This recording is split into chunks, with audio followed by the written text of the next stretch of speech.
want to cover something that is super important to me, and that is saving your vegetable trim.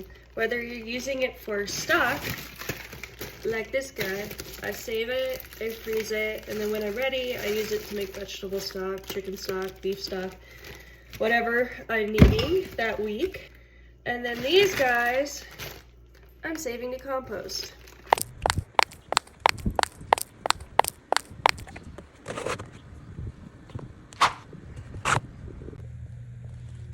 Hey, get out of here.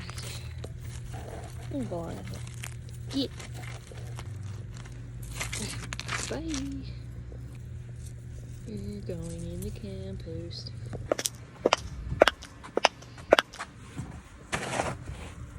Bye.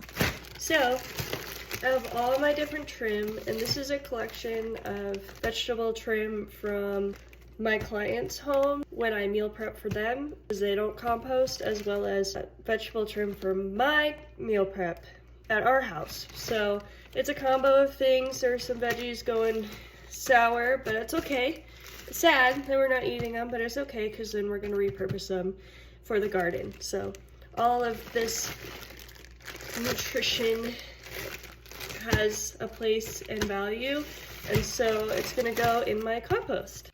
Before I compost, I'm going to stick this guy in the freezer. Bye! Until next time. So now we're heading out to the compost. I have some eager dogs waiting to come out with me. So yeah, off to compost this.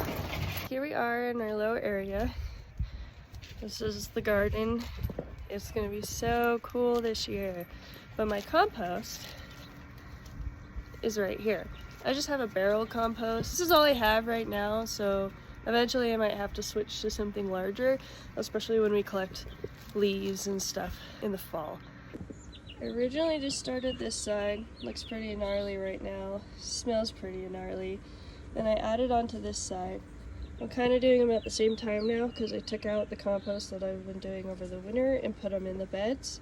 But this will just be to throw on top once it's all broken down to amend the soil and give all of my vegetables and fruits more nutrients.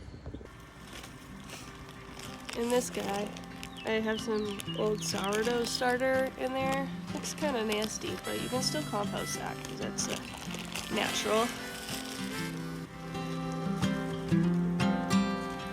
Met her in a backyard years ago, in a town I didn't know.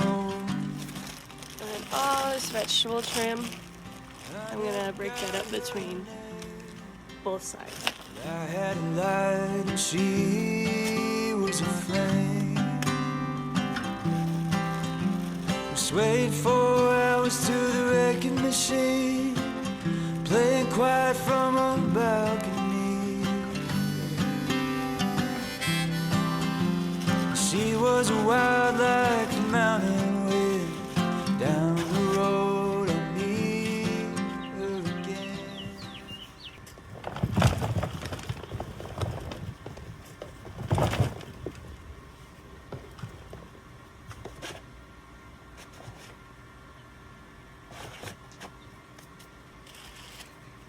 I've really been enjoying watching the full circle process of composting, from taking that vegetable trim and compostable product from my client's weekly meal prep and my own household's weekly meal prep and letting it break down in a composter to slowly build the nutrients into soil so I can regrow vegetables and fruits. And I really look forward to seeing how much it benefits my garden this year. It's going to be a huge growth with the planter beds, and I'm looking forward to more growth as things move on. Eventually I'm going to transition to a bigger composter than my little cheapy barrel one. It is hard to get the soil out of the composter once it's broken down. It's not super large, so it can only fit so much. So over the winter, when I did have a lot of trim, it made it a little difficult to continue composting at one point because it wasn't breaking down fast enough to continue to add more into it. But now that the weather is warming up, I feel like the process is going to be much faster. But maybe come fall, look into something different. Maybe build one of those like pellet on the ground composters. That way I can throw in things like all of our leaves and twigs that come off of our trees in the fall, any plants that die in the garden that I can pull out and throw in there. Anything naturally composted, and then also the vegetable trim, eggshells, sourdough discard, whatever else I can use to add nutrients back into the soil for my garden. But yeah, thanks for coming along on this little journey of mine. If you guys have any tips on composting, please put them in the comments below. If you want to follow me on this journey, feel free to subscribe. I'd love to have you along, and I'd love any advice that any of y'all could give me. It's been fun so far, so thank you so much, guys.